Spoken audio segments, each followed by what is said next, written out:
এই শাবান মাসে প্রিয় নবী সাল্লাল্লাহু আলাইহি সাল্লামের একটা আমল আছে, বলবো আপনাদেরকে ইনশাআল্লাহ, কিন্তু আমলটা করার চেষ্টা করতে হবে। এই প্রমিস, এই ওয়াদা আমার সাথে আগে আসতে হবে। কারা কারা চেষ্টা করবেন বলেন, হাত তোলেন দেখি। আল্লাহ আমাদের সবাইকে আমলের তৌফিক দান করুন। আল্লাহ। ভাইরা আমার, আমলটা হলো, আম্মা জান আয়েশা রাদিয়াল্লাহু তাআলা আনহা বলেছেন, মা রাআইতু রাসূলুল্লাহি সাল্লাল্লাহু আলাইহি ওয়াসাল্লাম ইসতাকমালা সিয়ামা শাহরিন কাত্তু ইল্লা রমাদান। আমি নবীজিকে পুরো মাস শুরু থেকে শেষ পর্যন্ত গোটা মাস রোজা রাখতে দেখেছি একবার, শুধু বছরে একবার, সেটা হলো রমজান মাস। আর রমজানের পরে পুরো মাস না, তবে মাসের বেশিরভাগ দিন রোজা রেখেছেন তিনি, এটা দেখেছি শুধুমাত্র শাবান মাস। কোন মাসে ভাই? শাবান মাস। আম্মা জান আয়েশা রাদিয়াল্লাহু আনহা আরেকটি হাদিসে আছে, সেখানে তিনি বলেছেন, কানান নবী সাল্লাল্লাহু আলাইহি সাল্লাম ইয়াসুমু শাবানা ইল্লা কালিলা। নবীজি শাবানের পুরো মাস প্রায় রোজা রাখতেন, কয়েকটা দিন বাদে, শেষের কয়েকটা দিন বাদে প্রায় পুরো মাস রোজা রাখার চেষ্টা করতেন। নবীজি সাল্লাল্লাহু আলাইহি সাল্লামের অত্যন্ত আদরের একজন সাহাবী যায়েদ রাদিয়াল্লাহু তাআলা আনহু, তার ছেলে ওসামা ইবনে যায়েদ, নবীজি সাল্লাল্লাহু আলাইহি সাল্লাম নাতির মতো আদর করতেন, স্নেহ দিতেন, ছোট মানুষ ছিলেন। ওসামা ইবনে যায়েদ রাদিয়াল্লাহু তাআলা আনহু তিনি বলেন, আমি নবীজি সাল্লাল্লাহু আলাইহি সাল্লামকে জিজ্ঞাসা করলেন, হে আল্লাহর রাসূল, আপনাকে দেখি আপনি শাবানে যত রোজা রাখেন অন্য কোন মাসে এত রোজা রাখেন না, কারণটা কি? হেতু কি? এই মাসে এত বেশি রোজা রাখার কারণটা কি? রোজার মাস তো রমজান মাস, কিন্তু শাবানে আপনি বেশি বেশি রোজা কেন রাখেন? নবীজি সাল্লাল্লাহু আলাইহি সাল্লাম তখন ওসামা ইবনে যায়েদ রাদিয়াল্লাহু তাআলাকে বলেছেন দুটি কারণ। কটি কারণ? মনোযোগ দিয়ে শুনতে হবে কিন্তু। এই হাদিসটাই আপনি বাসায় গিয়ে আপনার মায়ের সাথে, আপনার স্ত্রীর সাথে, আপনার বন্ধু বান্ধবের সাথে যেন শেয়ার করতে পারেন, সেভাবে মনোযোগ দিয়ে শুনবেন। ওয়াজ মাহফিলের কথা বেশিরভাগই হারায় যায়, হারায় গেলে চলবে না ভাই। আমি কষ্ট করে ঢাকা থেকে আসছি, আমার ভাইয়েরা কষ্ট করে আয়োজন করেছেন, আপনারাও কষ্ট করে আসছেন, সার্থক হতে হবে, এখান থেকে নিয়ে যেতে হবে। হাদিসটা ভালো করে মনে রাখবেন। নবীজি সাল্লাল্লাহু আলাইহি সাল্লাম শাবান মাসে বেশি বেশি রোজা রাখতেন দেখে তার আদরের সাহাবী, নাতির মতো স্নেহ করতেন যাকে, ওসামা ইবনে যায়েদ রাদিয়াল্লাহু তাআলা আনহু, তিনি প্রশ্ন করেছেন কাকে? নবীজিকে। কি প্রশ্ন করেছেন? যে হে আল্লাহর রাসূল, আপনাকে শাবানে এত বেশি রোজা রাখতে দেখি, অন্য কোন মাসে এত নফল রোজা আপনি রাখেন না, কারণটা কি? তখন নবীজি কয়টা কারণ বলেছেন? দুইটা কারণ। নাম্বার 1, তিনি বলেছেন, যাকা শাহরুন ইয়াগফুলুন নাসু বাইনা রজব ওয়া রমাদান। শাবান মাসের দুই ধারে, দুই প্রান্তে দুটি মাস আছে, যে দুটি মাস অনেক মহিমান্বিত, মর্যাদাপূর্ণ। শাবানের আগের মাসটার নাম কি ভাই? রজব। এই রজব মাসটা মহিমান্বিত কোন কারণে? মেরাজের কথা বলছেন। রজব মাসটা কেন মর্যাদাপূর্ণ, কেন এর মর্যাদা বেশি? দেখেন, এত বড় মাহফিলের দু চারজন মানুষও জানেন না, দু চারজন মানুষও জবাব দিতে পারেননি, একজন থেকেও আসে নাই অডিয়েন্স থেকে, স্টেজ থেকে এক ভাই বলেছেন।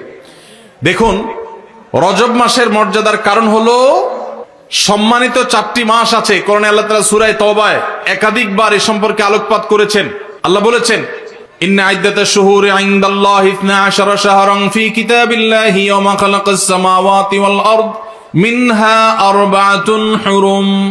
বছরে 12টি মাসের মধ্যে 4টি মাস আছে সম্মানিত, মর্যাদাপূর্ণ। আল্লাহ এগুলোকে সম্মান দিয়েছেন, বিশেষ মর্যাদার মাস। রমজান তো সবচেয়ে শ্রেষ্ঠ মাস আছেই, রমজানের পরে মর্যাদার বিচারে সম্মানিত মাস কয়টা? এই 4টার মধ্যে নবীজি সাল্লাল্লাহু আলাইহি সাল্লাম সহিহ বুখারীতে এই 4 মাসের ব্যাখ্যা বর্ণনা করতে গিয়ে তিনি বলেছেন, সালাসুন মুতাওয়ালিয়াত।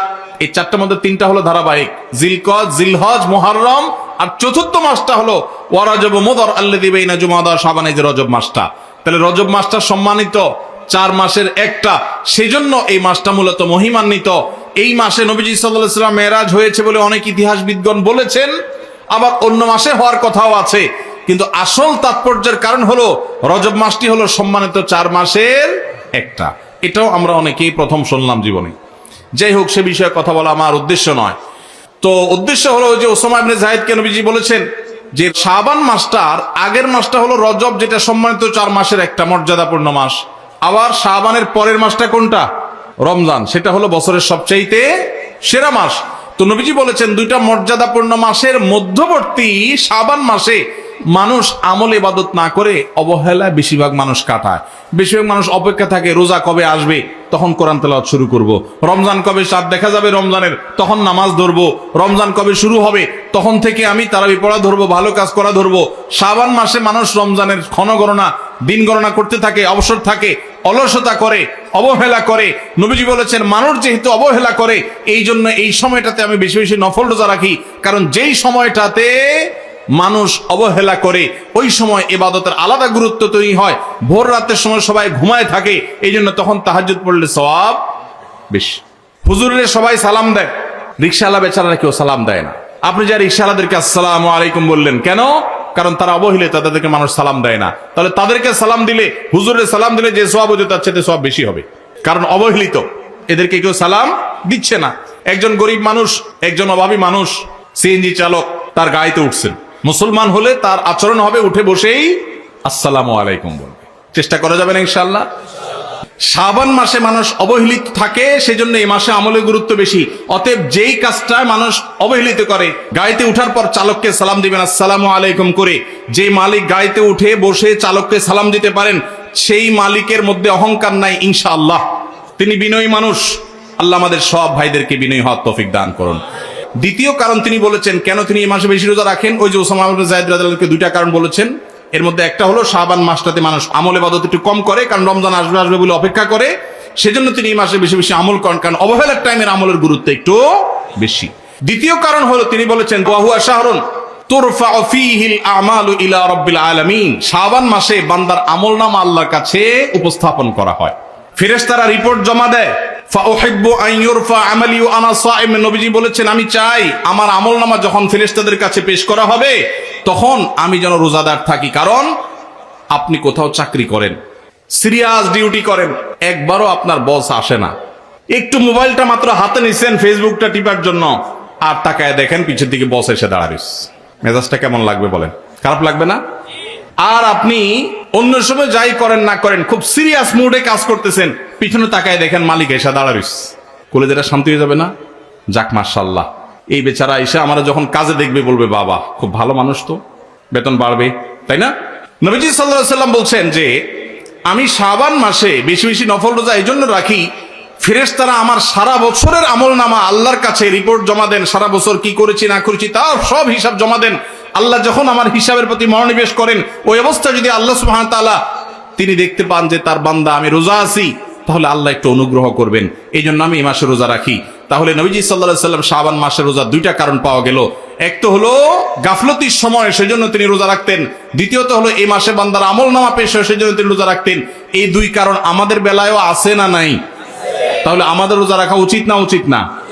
চেষ্টা করবো তো ইনশাআল্লাহ।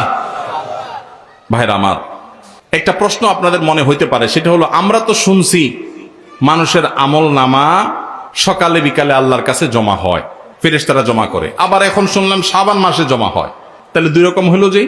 এর উত্তর হলো আল্লাহ রাব্বুল আলামিনের কাছে আল্লাহর ফেরেশতারা মানুষের আমলনামাকে তিন ধাপে, তিন স্তরে, তিনটা লেয়ারে, তিনটা সময়ে আলাদা আলাদা ভাবে উপস্থাপন করে।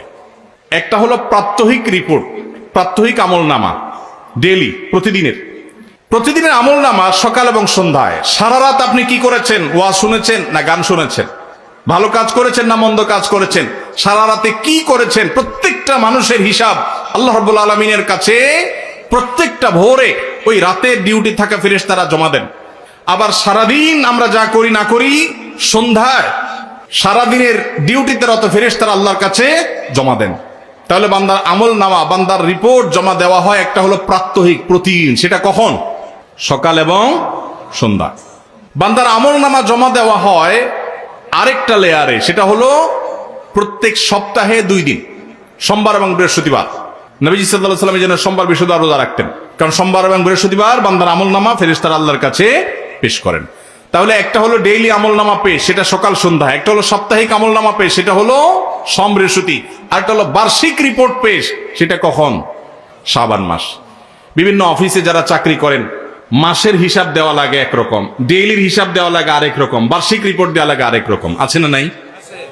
ঠিক একইভাবে আল্লাহ রাব্বুল আলামিনের কাছে আমাদের আমলনামা পেশ করা হয়। ভাইরা আমার, সেজন্য এই রিপোর্ট জমা দেওয়ার সময়গুলোতে বান্দা বিশেষভাবে আমলে মনোযোগী হবে। এই জন্য আল্লাহ তাআলা বলেছেন কোরআনে কারীমে ওয়াসাব্বিহুহু বুকরাতাও ওয়া আসীলা, সকাল সন্ধ্যা আল্লাহর তাসবিহ পেশ করো। নবীজি সাল্লাল্লাহু আলাইহি ওয়াসাল্লাম সকাল সন্ধ্যা বিশেষ তাসবিহ পেশ করতেন, জিকির আজকার করতেন, দোয়া করতেন, আমল করতেন, কারণ এই যে আমল জমা দেওয়া হয়। আবার সোমবার বৃহস্পতিবার রোজা রাখতেন, কারণ আমলনামা জমা দেওয়া হয়। আবার শাবান মাসে বেশি রোজা রাখতেন, কারণ আমল নামা জমা দেওয়া হয়। তাহলে আমল নামা জমা দেওয়ার 3টা লেয়ার আছে, মনে থাকবে তো ইনশাআল্লাহ ভাইরা আমার। এছাড়াও শাবান মাসে বেশি বেশি নফল রোজার আরেকটা কারণ আছে, সেটা হলো ইস্তেহাদি। সেটা হাদিস দ্বারা না প্রমাণিত না, সেটা বিভিন্ন মুহাদ্দিসগণ, ওলামা একরাম, স্কলারগণ বলেছেন। সেটা হলো হঠাৎ করে রমজানের রোজা যদি রাখা শুরু করেন, সারা বছর এক রকমের খাদ্য অভ্যাস, সকাল দুপুর রাতে খেয়ে, এখন হঠাৎ করে অভ্যাসটা চেঞ্জ হয়ে যাবে, ইফতার এবং রাতে সাহারি খাবেন আর সারাদিন না খেয়ে থাকবেন। হঠাৎ করে 30 দিনের রোজা রাখতে গিয়ে আপনার কষ্ট হয় কিনা, অভ্যাসটা আগে থেকে যেন হয়, সেজন্য শাবান মাস থেকে কিছু কিছু নফল রোজা রাখতে হয়। এটা হলো ওয়ার্ম আপ, রিহার্সেল, প্রস্তুতিমূলক রোজা। এই জন্য ভাই এই শাবান মাসে বেশি বেশি রোজা রাখবেন তো ইনশাআল্লাহ। পুরো মাসের প্রথম 15 দিন 20 দিন রোজা রাখার তৌফিক যদি নাও হয়, অন্তত একটা রোজা হইলেও নবীজির সুন্নাত আমল করতে গিয়ে আমরা কারা কারা করবো একটু হাত তুলে দেখি। একটা হইলেও রাখবেন ইনশাআল্লাহ, নিয়ত করছেন তো ইনশাআল্লাহ। সবে বরাতেরটা না, ওইটা বাদে একটা হইলেও রাখবেন, নিয়ত করছেন তো ইনশাআল্লাহ। আল্লাহ আমাদের সবাইকে আমল করার তৌফিক দান করুন। এই আমলটা যদি আপনারা করেন ভাইরা, হারিয়ে গেছে, সমাজে আলোচনা নাই, সেজন্য আমি আলোচনা করলাম। বিলুপ্ত হওয়া আমলগুলোর একটা শাবান মাসে বেশি বেশি নফল রোজা। চর্চা নাই, আমল নাই, আলাপ নাই, মানুষ ভুলে গেছে। আপনারা যে ঘরে ঘরে রাখেন, মানুষ জানবে, সুন্নাহটা জিন্দা হবে, ঘরে ঘরে আমলটা শুরু হবে। আপনি অন্য মানুষকে বলবেন একই কথা, তাকে উদ্বুদ্ধ করবেন, তাহলে নবী সাল্লাল্লাহু আলাইহি সাল্লামের ওই হাদিসের ফজিলত পাবেন। আপনি মৃত সুন্নতকে জিন্দা করলেন, সেই সওয়াবটা পাবেন। চেষ্টা করা যাবে তো ইনশাআল্লাহ। তো এই মাহফিল থেকে আমি সামারি করছি, কথা তো অনেকই বললাম। দুটি জিনিস অন্তত আমরা সবাই সংকল্প করে নিয়ত করে যাব। মা বোনরা যারা শুনছেন, আপনারা যারা শুনছেন, সবাইকে বলছি, একটা হলো আজানের জবাব দেওয়ার কথা বলেছি, আর একটা হলো শাবান মাসে বেশি বেশি নফল রোজা রাখার প্রকার। 2টা 4টা 6টা ভাইরা আমার, রোজা রাখলে মরে যাবেন না, মনে হয় যে সারাদিন না খায় কেমনে থাকবো।